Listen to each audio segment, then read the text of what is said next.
Good morning, Facebook. How are you folks doing over here?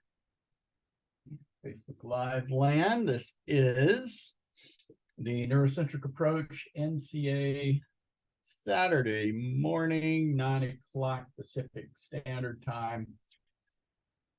Case conference, case study, wherein we get together each week and consider a case study through a neurocentric approach lens. And today we're going to be talking about a patient I saw this past week, a 79-year-old competitive table tennis player. This particular individual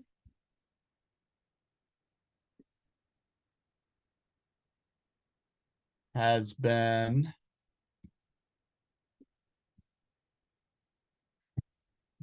pardon me there. I got to get my recording in good order here.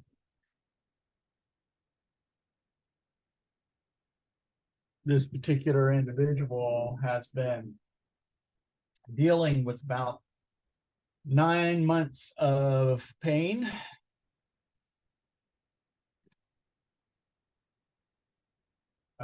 This individual's been dealing with about 9 months of pain. The pain is in the lateral part of their hip, and we're going to go through that case conference in just a moment. I see Ryan has joined me over here. Now we've got Rewatch on board, so I can get a transcript out of this. Welcome in, Ryan. I assume by that profile picture, that must be Ryan Ondick. How are you, sir? I'm doing good. Can you hear me? I sure can. Have you been out trying to fill your freezer recently? Yeah, elk season wasn't all that good, but we still have another shot. I got a late season. Got it. I will let you know that I delved into the summer sausage that you made for me and were kind enough to share for me after I spoke with the R2P Club last. I just broke into that for a holiday party recently, and it was very well appreciated. Glad to hear that. Yeah, thank you, sir. And welcome in to Kimmy as well. I hope that you are doing well today, Kimmy. Kimmy, where are you in the world at this stage? Are you up in? I'm in the Bay Area, California. I thought for some reason I thought you were in Toronto. Nope. You were never in Toronto? No, I saw you in the Bay Area a handful of years ago. Right. Copy that. That must have been the San Jose show that we did. Very cool. Should be getting down there at some point in the coming year. Looking forward to it. Yeah, we're starting to line up a few events here and there, and we'll announce those a little bit later. But thanks for joining us this morning, and I look forward to any questions that you guys might have over here on the Zoom. For you guys that are over here on Facebook Live, you're doing the over-the-shoulder bit that the members to the NeuroCentric Approach Online Academy are getting. The NeuroCentric Approach Online Academy is a membership site, currently about 35 hours of recorded online continuing education. From mostly it's organized at this point in bite-sized hour to hour and a half continuing education courses that are regionally specific meaning like cluneal neuralgia or foot and ankle pain, etc., etc. We've also loaded up the dermal traction method course, which is about 3 hours, I think, in length. The clinical companion to fix your own back, which is an 8-hour course. There is also one that I'm particularly fond of, which was a collaboration that I did with the coaches at Kabuki Strength Lab, where I have an office.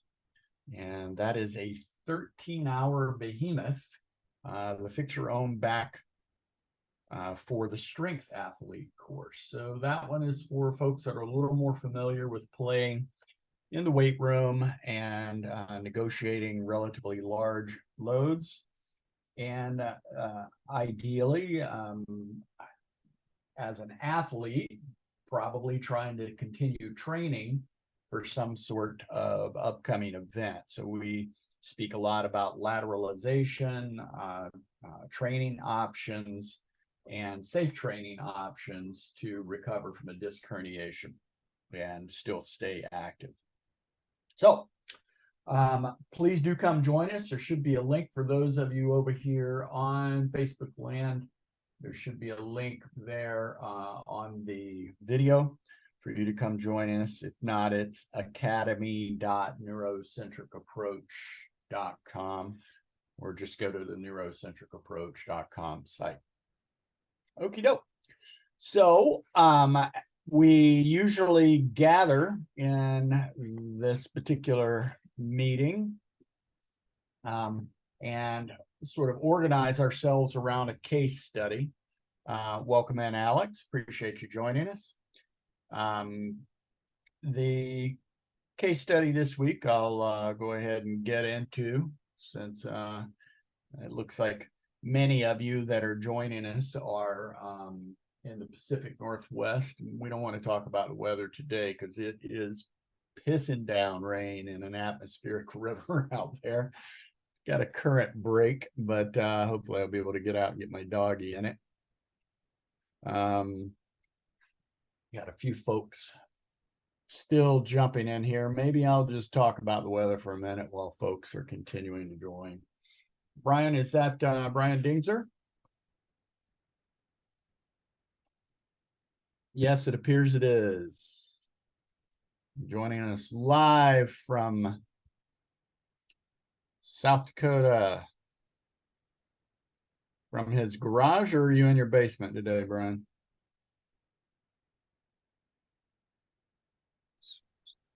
Hey, Philip, I'm in my basement. You don't have the 65 and sunny weather today, No, eh? unfortunately. All right. Yeah, we don't either. All right, so let's go ahead and get into the meat and taters of today. The case study for today was a delightful gentleman that joined me in this past week. He was referred in from another patient. This particular gentleman came in, he's 79 years old. He is a competitive table tennis player of many years. And that intrigued me because I have a bit of a passion for playing table tennis. I might actually join a local club on that this winter, and to get a little community and to get some proper professional guidance on how to flail about a table a little bit, but to keep my older eyes and reflexes going a little bit better. But this gentleman showed up with right hip pain. He's right hand dominant, and he was noticing the pain initially mostly when he was playing table tennis, when he would do a forehand smash. So think about a movement like this and the push off with the right leg, the plant and the rotation that occurs in that particular area. His past health history was significant for 2 diagnoses of skin cancer, one basal cell and the other melanoma, without metastasis. So we've got a 79-year-old presenting with back and hip pain, and a prior history of melanoma. Of course, some of our rule outs there are going to be, is this your first episode of back and or hip pain? And have you had any other treatment? So asking those questions in the history. He has a 20-year ongoing low back pain with confirmed multiple level disc herniation history. The two lower lumbar segments, L4-5 and L5-S1. Prior history of sciatica involving the currently affected leg as well. Because as we've discussed before, rotational athletes, and I would include any racket sports, including a ping pong bat, to be potentially aggravating for a lateral disc herniation. The rotary forces presented regularly to the disc have been shown to start to delaminate the connections between the lamellae in the lumbar disc. And it puts a relatively interesting force on the disc such that you can get a lateral disc herniation. And typically, the pathognomonic sign for those is that patient's going to tend, when they're having an acute low back episode, to be cocked off to the side, sort of crooked, if you will, walking a bit like John Wayne. So don't miss those. If you see, or if that comes up in the history and you ask about that, that's important, because that would put them in a different pathway on the McKenzie protocols, at least. And often those particular patients don't have a whole lot of sciatica. They certainly can, and this gentleman did, but he didn't have a prior history of that sort of lateralization that was apparent. He also has cardiovascular issues. He's hypertensive. He has hypercholesterolemia, so he is on a statin. You know that these kinds of vague musculoskeletal pain issues are a bit more common in people with statins. There is some thinking now that perhaps many of us in alternative and complementary health may have pushed that narrative a bit too hard. The incidence of that is really, really, really low in statin users. So the benefits probably far, far outweigh the negative potential side effects there. Now, in our particular patient, what is one of the first things, those of you over here on Zoom, what is one of the first things we want to do using our NeuroCentric approach when we have a patient in reporting pain? What do we want to ask them? You guys shout out, give me some answers.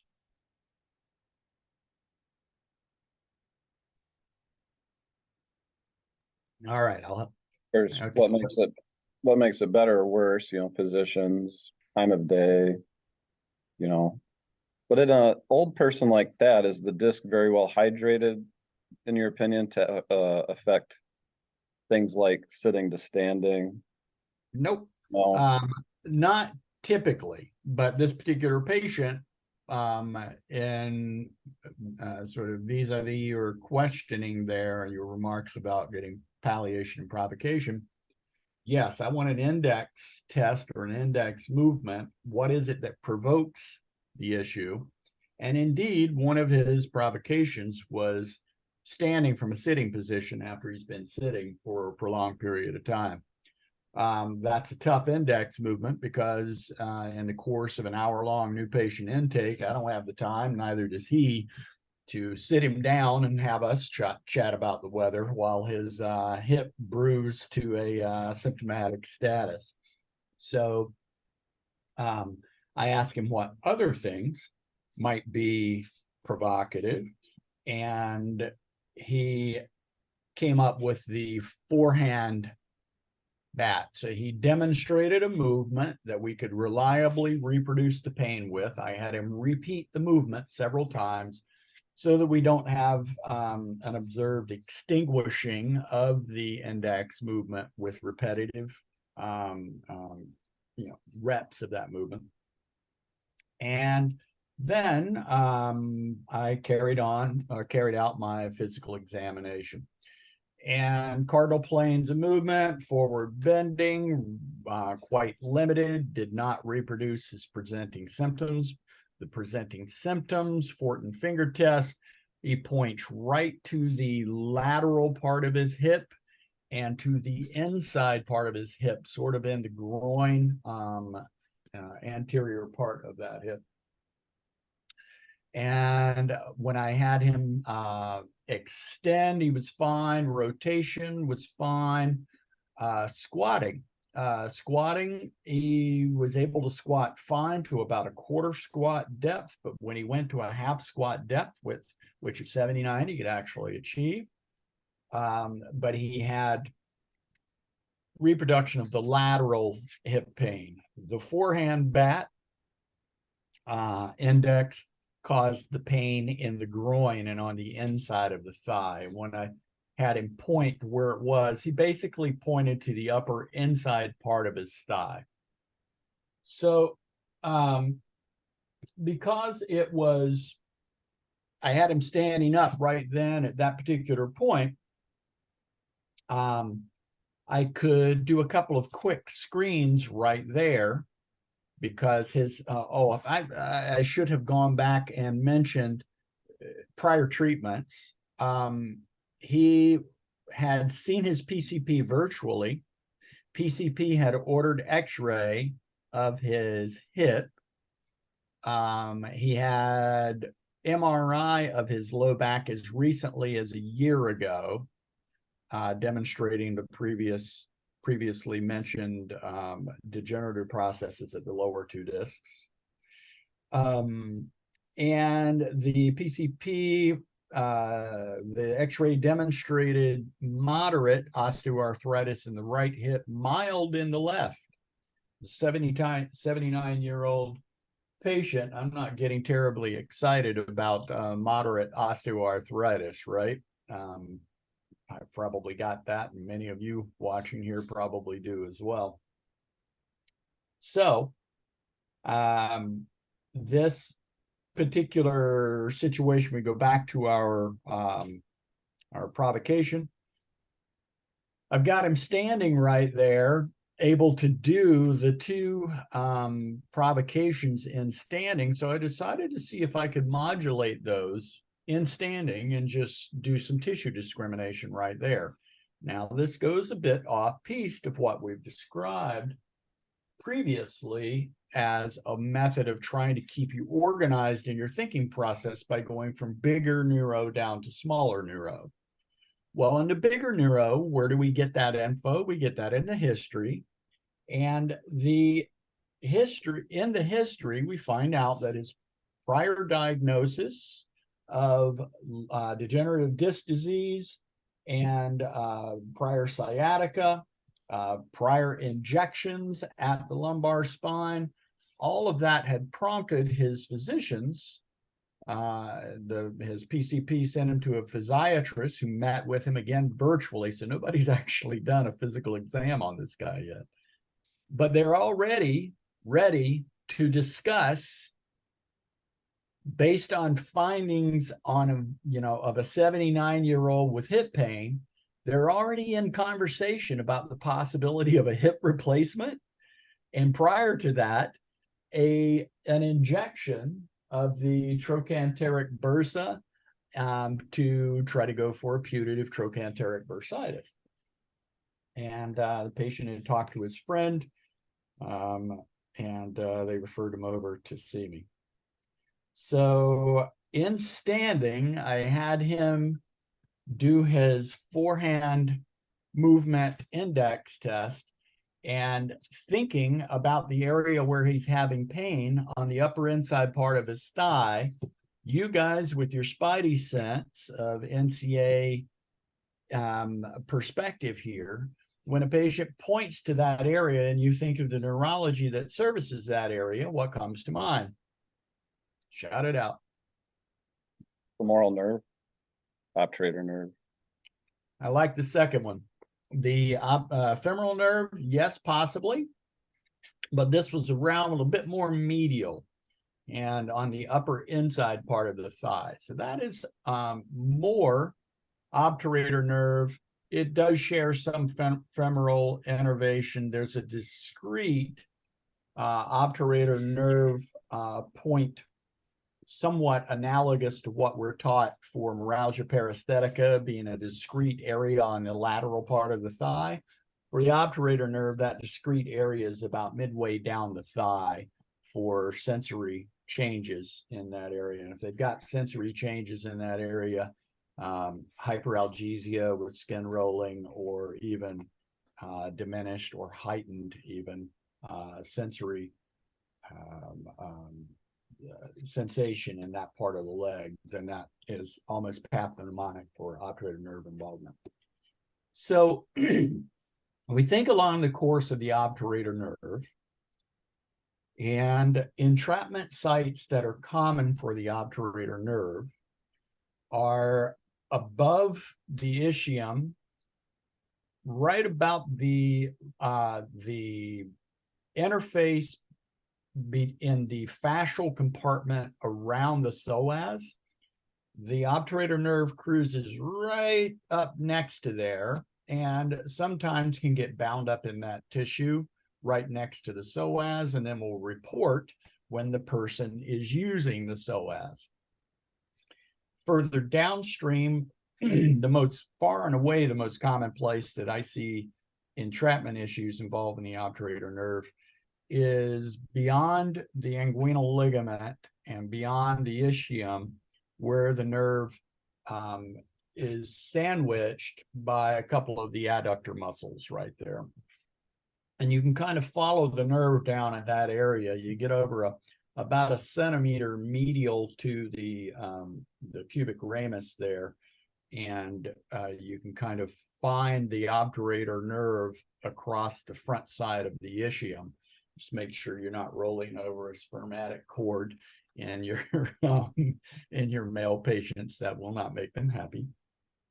And in this particular situation, I decided to try an unloading test by doing dermal traction over that area. So I did a big horse bite with my hand and grabbed that area after preparing him and asked him to place a hand over his genitals to avoid any collateral damage and pull him up out of my way.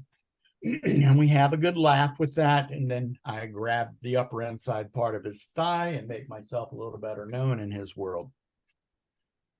Then I ask him to move while he's doing that. So he repeats his index movement and notes that when he does it, while my hand is in that position, he feels much less pain. So I want a quantification.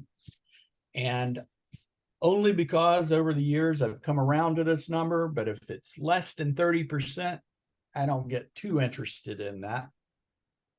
He said it was about 40 or 50%. So then I took my hand away and had him repeat the movement several times, and the benefit persisted after several movements. So I'm like, cool, that's an area I want to keep in my notes as a possible area for me to have an impact on with his pain. And at that stage of the game, mind you, I find the DTM material at this stage in a patient encounter to be possibly most effective at decoupling top-down processes, because often an older patient with hip pain is already in that mindset of thinking, I might need a new hip. And this one indeed had been primed for that with a prompt from his PCP that might be what's going on. So When I do that with my hand and the DTM and his symptoms get better, then I have a little bit of a confrontation. Good natured, of course, but now can you imagine, sir, how what I just did might have impacted the joint itself? And he was like, no, you're not working the joint, and that made it better. So now his mind is open to the possibility that something else could be at play here. So I've just set the hook. Okay. Now, we still got pain that happens on the lateral side of the hip with a deep squat. So I went right over to that area and did a similar DTM kind of process over the lateral part of the hip. And what is our chief suspect neurology at that particular area? Colonial nerves. This would be the right over the TFL. There's a good hint. Oh, Lateral femoral cutaneous. That's just a bit further around the corner on the front. Over the TFL is the lateral branch of the iliohypogastric nerve. So that is probably the target tissue that most of our patients that have been diagnosed with ITB syndrome. Remember, when you hear the word syndrome attached to a diagnosis, I would hope that at this stage of the game, your spidey sense for the possibility of unexplored or unrecognized neural contributors might be at play.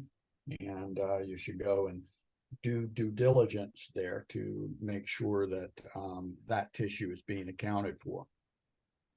So when I provide a little bit of traction over that area, and he squatted several times, he had, again, about 50% improvement in his symptoms.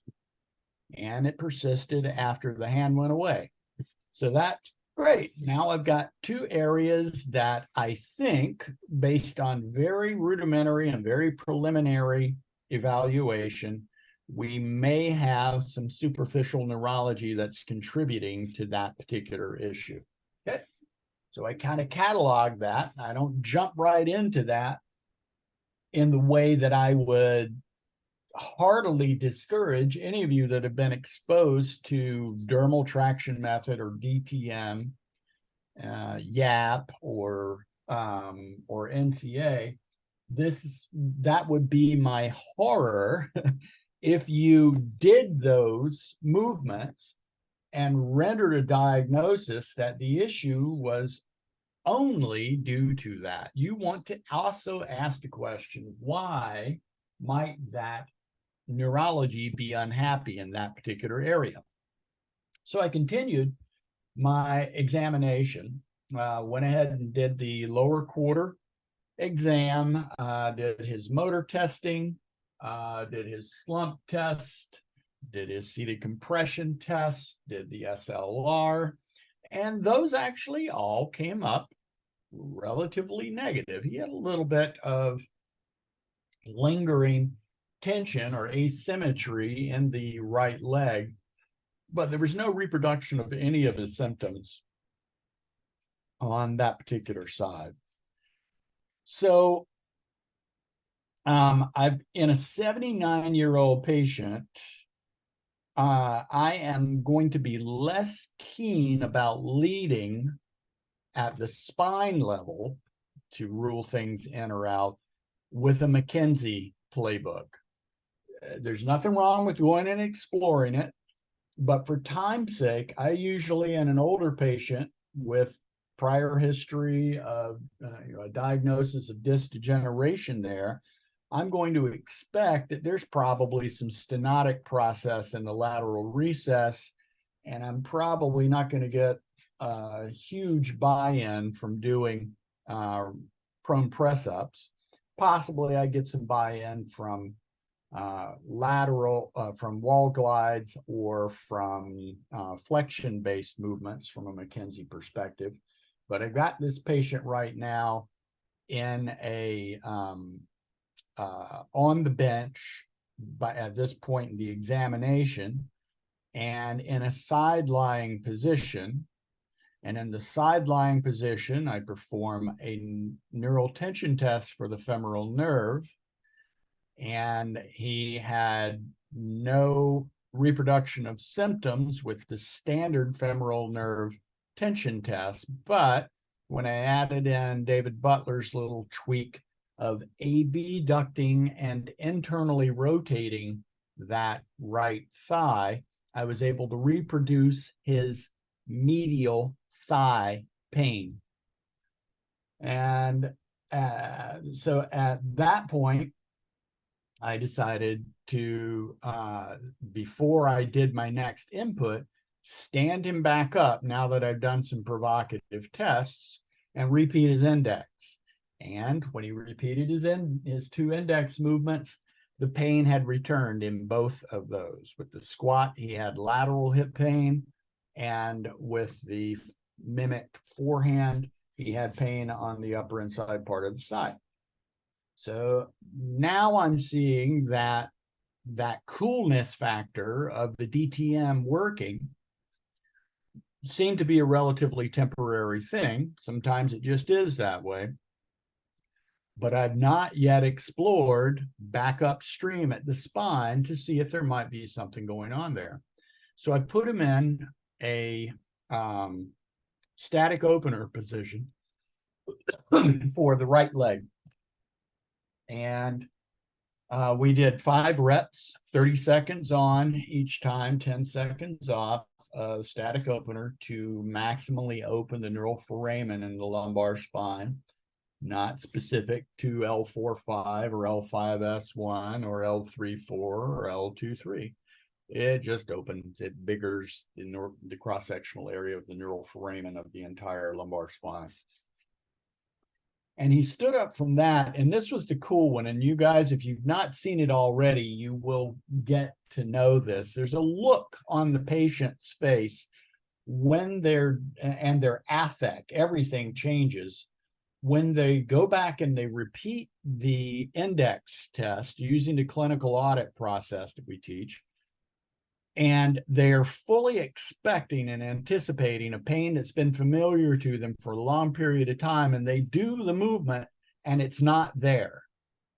And there's that, again, it's like that, a little jolt almost to their central nervous system. It's like, oh, wow, that's what I remember it feeling like to not hurt with that movement. And he did the movement. He did several of those of the forehand, and then he started cranking it up, and you could see the motor memory coming in. He's like letting go, and he's doing the forehand smash now, and he just looks up with this big smile on his face, and he said, "That doesn't hurt at all, not at all. It hasn't been like that for 9 months." Wow. And I said, okay, cool. Now squat. And he squatted. And he squatted once, and he squatted twice, and he squatted 3 times. And each time he's getting a little bit lower, and he's doing it a little faster and with less reticence. And he looked up and smiled again. And he's like, that doesn't hurt either. So it's very cool to see that. And now, theoretically, we've tracked back upstream to the spine. We've provided a little more room for that neurology at the spine, and it seems to help with this patient's hip pain. Now, I did a hip ortho exam as well, and he had pain with internal rotation of the hip at 90 degrees, with the knee at 90 degrees. He also had pain in the anterior hip with the FAI, or the so-called fader test, FADIR test. And that improved a little bit with DTM over the front part of the hip, but not a whole lot. And that kind of leads me to think, well, the X-ray shows it's moderate osteoarthritis. There's probably some of that going on as well. And we probably have a combo platter here in an aging patient. A little bit of irritation from the hip, a little bit of irritation from the the neurology upstream. Those of you that have taken the lower quarter course might recall that the obturator nerve is part of the innervation to the anterior hip capsule. So if we've got demonstrated irritation of the obturator nerve in the area that we were working on the upper inside part of the thigh, then it's likely that further downstream as well, that neurology is going to be mechanically sensitive across the front side of that hip as well. So that makes me think we got a combo platter. Okay, so visit number 1, the main job is to help the patient understand what the hell it is that's going on in their body, what tissues are complaining, and to help to develop a narrative about why those tissues might be complaining as well. We give the patient that narrative, remembering that the narrative might be the most important part of that first meeting, because you gain with a good narrative, whether the narrative is right or wrong, you gain trust and you gain compliance in a treatment plan. So at the very least, even if your narrative is wrong, you're going to be able to test against it. If you give them some things to do at home and they do them, you gather more data that can be useful, possibly in changing a wrong narrative at the next visit. But don't get caught up too much in being exactly right about all of your things. Develop a good working theory and test your theories. Be a good engineer in that construct. Now, after we help the patient understand that, the other thing in the first visit is giving them something that they can do to help themselves hurt less. So what do you think I gave this guy? He got static openers. He got DTM for the 2 areas that we had identified. And for good measure, I also threw in some flexion-based movements from McKenzie. That would be the supine, double leg rotation, opening that neural foramen on that affected side. So I will see this particular patient later this week, this upcoming week, and we'll see how things held up. Before I move on to possible functional contributors here that we can start to work on, are there any questions from the field out here? Anybody over on Zoom with questions? Or Yeah, I got a, Oh, go oh, ahead. sorry. Ryan or Brian, either of you. Ryan, why don't you go? You say Brian or Ryan? Go. On Dick, why don't you go? Hey, I'm just curious, did you, is he continuing to play table tennis? No, he's not been able to play table tennis for a while because of the pain. Okay. Did you And have a conversation about like potentially returning since he yes, felt so good? absolutely, I did. And it went around cautious. The nature of that was around cautious optimism, valid expectation, or shall we say sane expectations. We don't want to overload the tissues for a period of time. But the other thing that that conversation part came around to, also to help hook him into to provide some hope and some agency, he identified in his history that this particular injury had really affected his mental processes. He was feeling a bit depressed. How did I know that? Because I have a 2-question depression inventory baked right into my intake paperwork. So he was negative on one of those, but the other indicated some low-level depression. So when I see that, I opened that door in the history and asked him, so what is it that's got you down? Is it something about this injury, or is it something else that's going on in your life that you might want to chat about? And he said, no, it's about this. He said, a lot of the joy that I find physically in life right now is around two activities. One of those is fly fishing, and the other is playing table tennis. And he said, I can't do either of those right now. He said, I certainly can't put on waders and go wander around in a river when I'm afraid that I'm likely to fall walking on level ground. So, other things that are going to go into my mindset as I move on to the next level about how we're going to work for a bit of a longer term will work around those two particular activities and how we can return him to some level of function. We'll make some anticipations about the mechanics that are involved of walking on slippery surfaces in big old hip waders, and dealing with eyesight changes and balance changes there. So we might start with, a balance assessment, and then maybe some prescriptions, the Yale Sync exercises.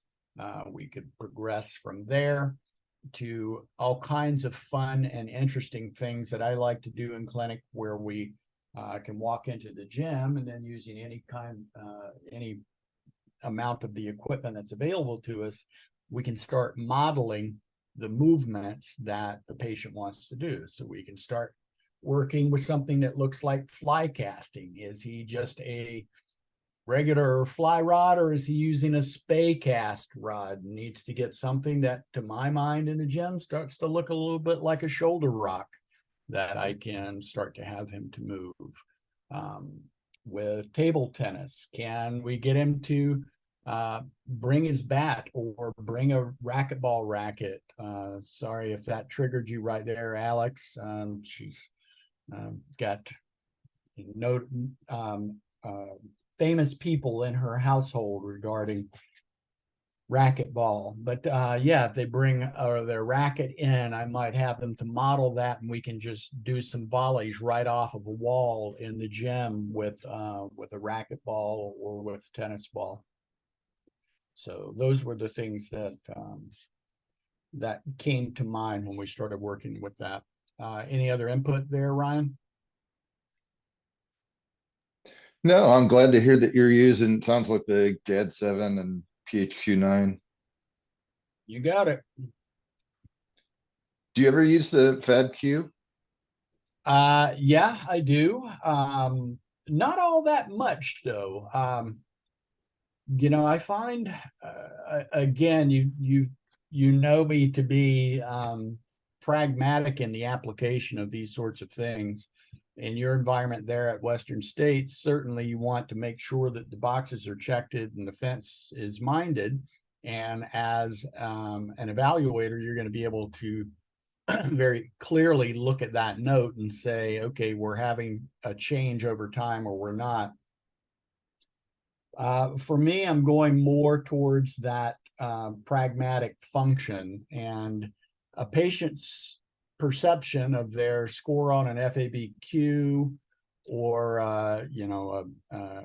kinesphobia scale is going to be far less important than it is on the other instruments you're mentioning, as in I was able to go fly fishing and I caught a 8-pounder, and I didn't feel any pain in my hip. And and that route, I might actually get some salmon out of that dude, where I've never gotten a salmon for an improvement of on an FABQ.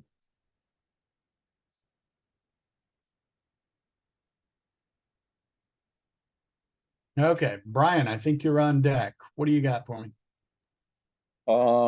With the DTM and it working well, so you know, with disc patients, do you think the irritated neurology causes all the muscles in that area to just tighten up and eventually densify the obturator nerve at that area, or do you think that's a separate issue from the spine issue?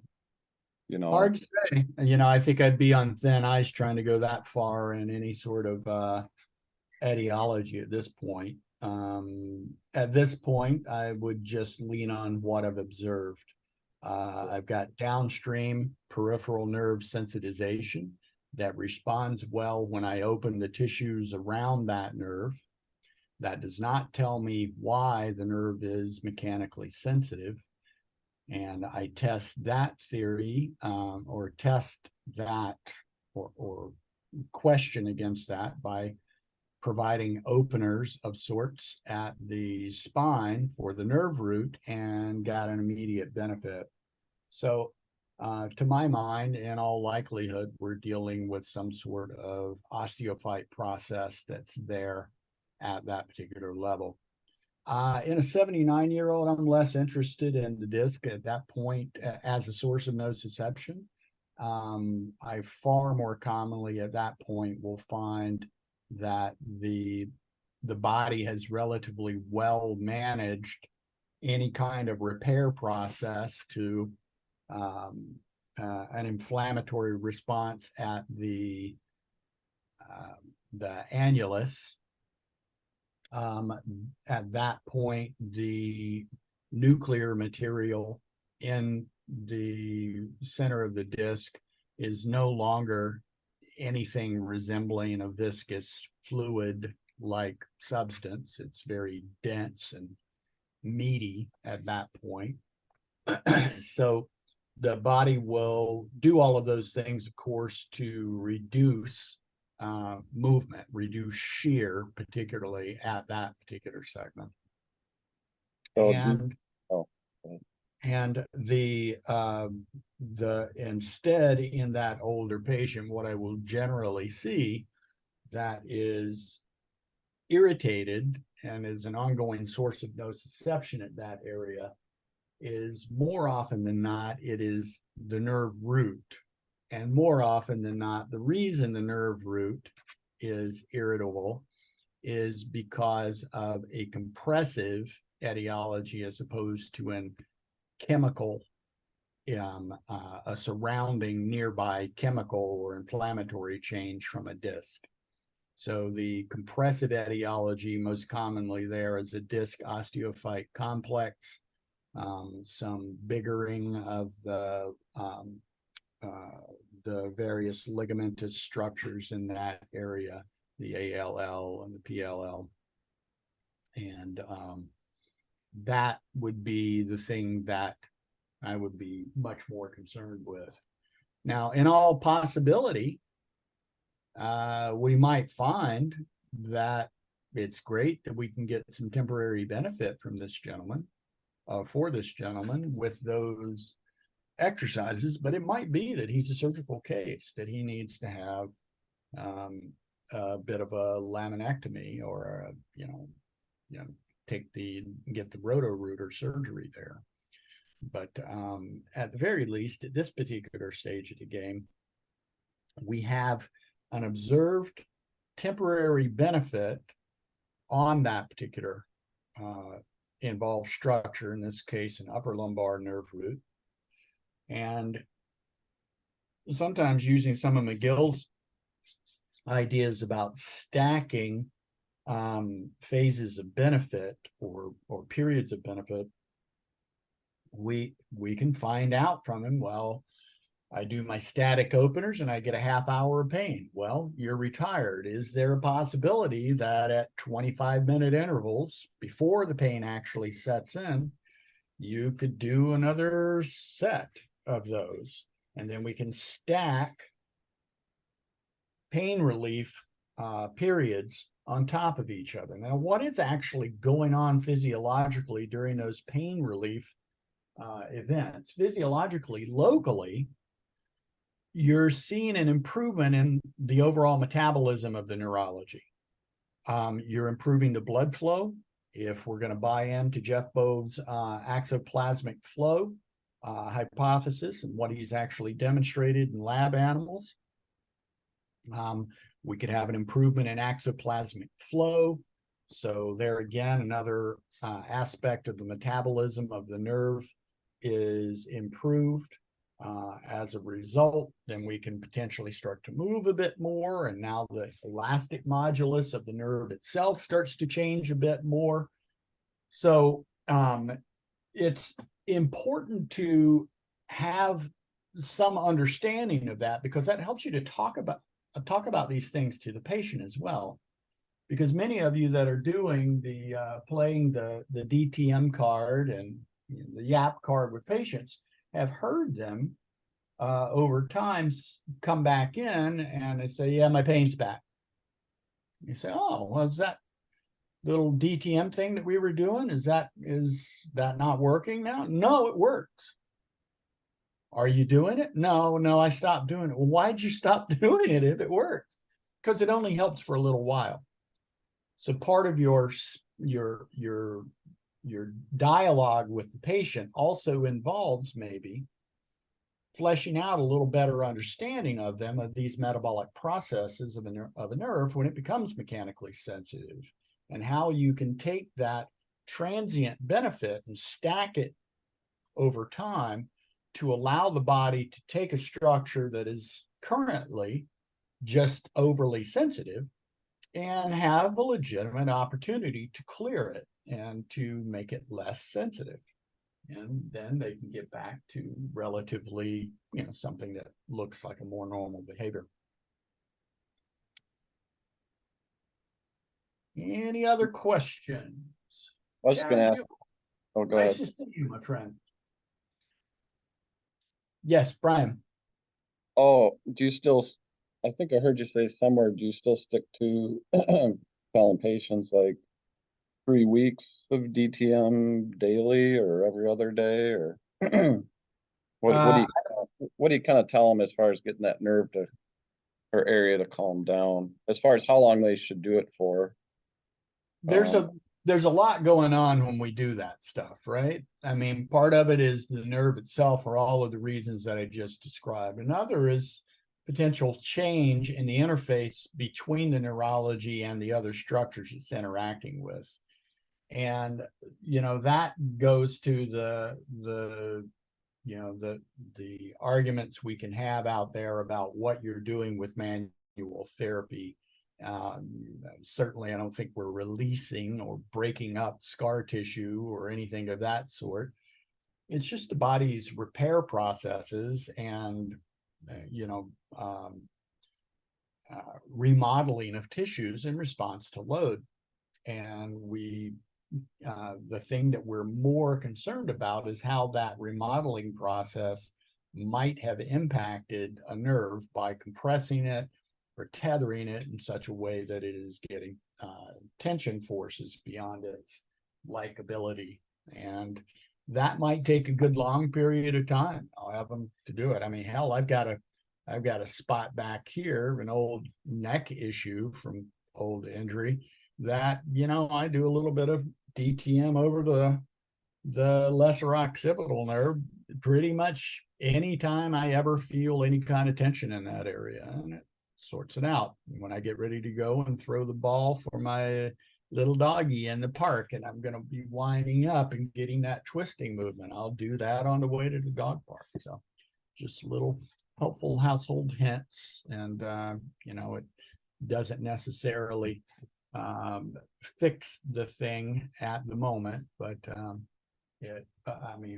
beyond the moment, but certainly may cumulatively do it over time. What else have we got? Philip, I have a question on these cases. Many of us have flexion distraction tables. Obviously you don't.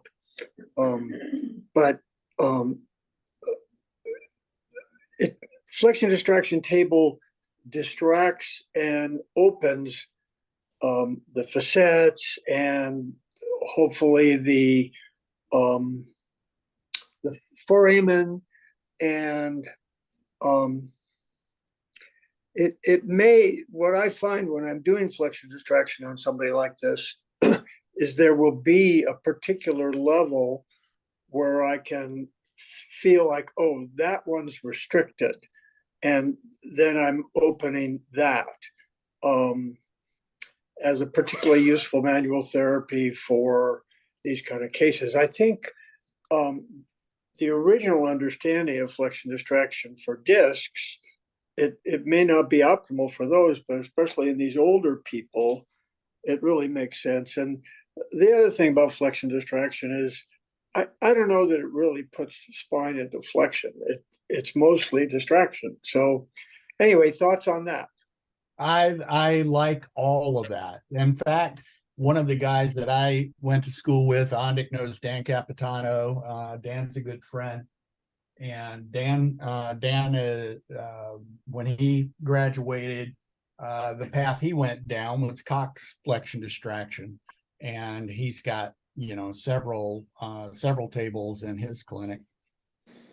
And for those patients that I'm not able to get the benefit that I like there, I just punt them down to Dan and let him do flexion distraction on them for several sessions. It's crazy effective. I've just the only reason I haven't jumped into that full on is the cost of the tables, and the tables are heavy as hell. And most of my treatment environments historically over the years have been in treatment rooms where I like to be able to have the flexibility of literally moving my table over to the side to clear the floor and make more room for movement. But all of those things, I love what you're talking about with the flexion distraction stuff. And even the old Williams exercises that everybody, we all used to get. We've always been in a state where we have to somehow choose sides, right? You're either a Williams guy or you're a McKenzie guy. And it's just silly. But as you noted, we probably don't really put the spine in very much flexion with a Cox type environment, or even a Leander table kind of an environment. And I've in the times when I've worked in offices that did have those, I would really crank out that distraction first before we do any kind of movement, so that there's very little in the way of any potential flexion that's going on at that segment. And think about it, what is the characteristic antalgic posture of a person with a lumbar disc herniation and radiculopathy? Yeah, it's going to be a forward and or lateral antalgia. And the reason for that is that slight forward antalgia opens the neural foramen a bit more. So we'll find, of course, in those disc patients, we'll find that if they flex a bit further than that, and an inflamed disc is then placed under a bit of tension, and they go into a world of hurt. Or if they're a younger patient with a little more of a viscous nucleus on that disc, and they flex more, then they have the potential for more bulging and offense to the nerve root. But there's a sweet spot in between those two where we can get very little irritation of the disc and maximal room for the nerve root to be able to occupy. You've probably noted over the years as well, Mark, that with flexion distraction in an acute patient, even when you don't flex them and they've got an acute disc injury, if you just put traction on that disc, often it'll hurt. Because if they've got where the annulus attaches to the vertebral body, that is a common attachment point that can be compromised with quick loading of the disc. And that's an in-plate type of lesion, a variant of a fissure that then if you put traction on that, can be quite noxious to that particular person. So we just have to qualify the patient, and often what's the best way to do that? Empiricism rules today. Laying down on the table, give it a shot. But I like your idea that you can put your hands on there, you can feel where things move relatively well.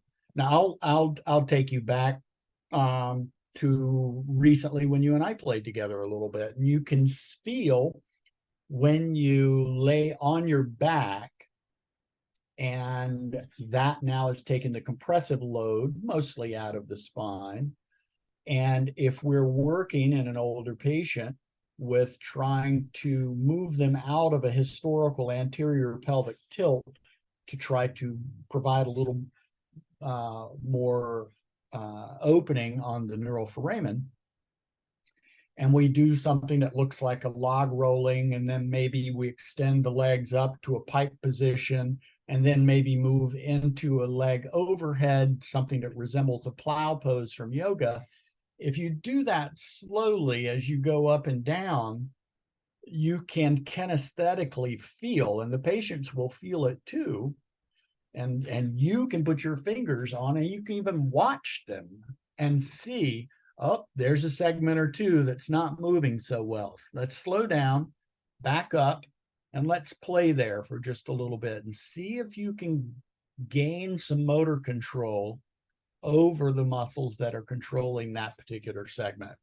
And if that is, say, in an older patient, maladaptive motor behavior around that particular segment, it no longer needs to be restricting that range of motion, and that might be a way of going back and exploring them. How else might we explore adding motion to that segment? Well, I don't know. We might have learned something in chiropractic school about how to do that. Right, we are coming up on the end of our hour together. Does anybody else have any questions? Any input? I would invite you all to, those of you over here or members, those of you over here that aren't members, go explore using the link here on Facebook Live. Go explore the online academy at NeuroCentric Approach. It's a dirt cheap continuing education option for you. Before I leave, I see Chad Buell is on here. You're welcome, Nathaniel. I'm glad you came and joined us. Let's see if Chad's still around. Nope, looks like not. Okie doke. All right, gang. I will be on here next Saturday at 9 a.m. Pacific time. In the meantime, you guys stay curious and get out there and help some folks. Take care, guys. Thanks. Take care, brother. Absolutely, mate. Bye-bye. Bye.